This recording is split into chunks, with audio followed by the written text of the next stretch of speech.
Hello दोस्तों, मेरे YouTube channel में आपका स्वागत है। तो आज का हमारा टॉपिक होने वाला है अशुद्धि व गबन में अंतर।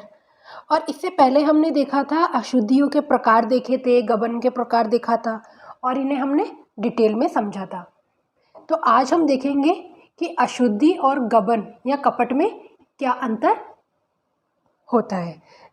जब भी हम कोई बिजनेस स्टार्ट करते हैं तो उसमें अनेक प्रकार के लेन देन होंगे। उन लेन देनों का लेखा किया जाएगा। लेखा करने के बाद में उन लेन देनों की जांच की जाएगी और ये जांच की जाती है ऑडिटर के द्वारा। अब ये ऑडिटर क्या करता है, जो भी लेखे हैं उनमें जो भी अशुद्धियाँ हुई है, कपट हुई है, इनकी जांच करता है। तो देखो, ये अशुद्धियाँ, ये गबन कई प्रकार की होती है जिनकी जांच ऑडिटर के द्वारा की जाती है। फिर लास्ट में वो अपनी एक रिपोर्ट प्रस्तुत करता है। तो हमने अशुद्धियों के कई प्रकार देखे थे और गबन के भी कई प्रकार देखे थे, जो आप मेरे पिछले वीडियो में जाके देख सकते हैं।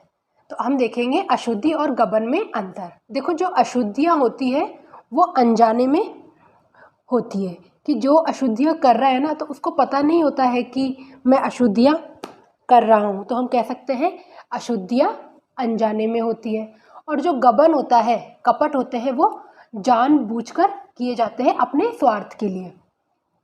अशुद्धियों को ढूंढना आसान होता है क्योंकि इनको हम छिपा नहीं सकते हैं, और गबन को ढूंढना कठिन होता है क्योंकि इसे करने के लिए क्या पूरी प्लानिंग की जाती है।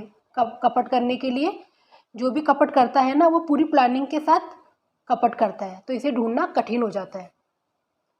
कपट किसी भी पक्षकार को लाभ या हानि हो सकती है। देखो, जो अशुद्धि होती है ना, इससे किसी को भी लाभ हो जाता है या किसी को भी हानि हो सकती है। जैसे हमने ए के खाते में 2000 रुपये लिखने थे, बी के खाते में लिख दिए, तो इससे बी को लाभ हो गया और ए को हानि हो गई, इस तरह से।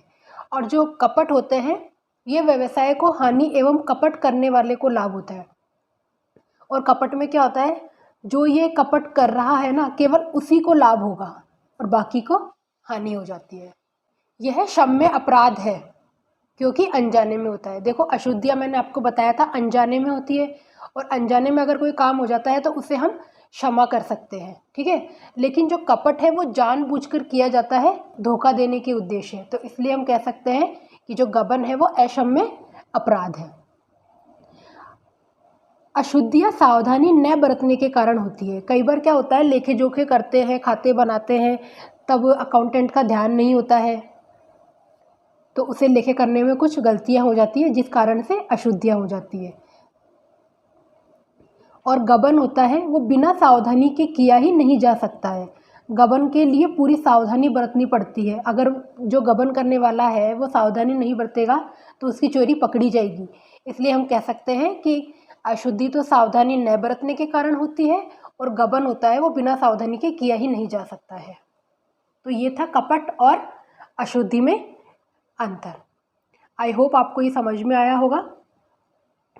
आप इसके साथ के साथ नोट्स बनाते रहिए ताकि आपके पास एक अच्छा कंटेंट इकट्ठा हो जाएगा।